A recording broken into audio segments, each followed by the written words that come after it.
At eto mga tropa, magandang araw sa inyo. So sa video ito, meron lang akong gustong ipakita na isa sa mga gusto kong kolektahin. Ang alam ko, marami ring mga taong nangongolekta nito, mga collectors. Pero hayaan nyo muna akong kumain bago ko siya pakita. At dito nga pala ito sa store na to. Tingin ko bago lang to dito sa City Center, Qatar. At dito ito sa store na Innobo The Biker's Style.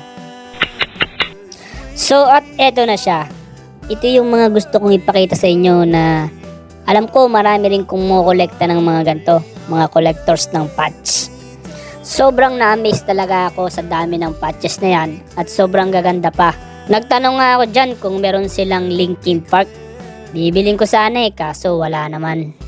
Isa sa nagustuhan ko dyan ay ang ganda ng pagkakaalay nila. Parang ang gandang ilagay sa room, di ba? At saka yung mga skull design nila, ang gaganda. Sa totoo lang, meron akong mga ilang piraso na mga ganito. Pero nung makita ko to, parang gusto ko siyang dagdagan at gusto ko ring maging collector nito. So hanggang dito na lang po. Sobra lang talaga akong na-amaze dito sa mga patches nito kaya naipakita ko sa inyo. I-comment nyo naman po kung gusto nyo rin itong mga ganitong bagay. Salamat po!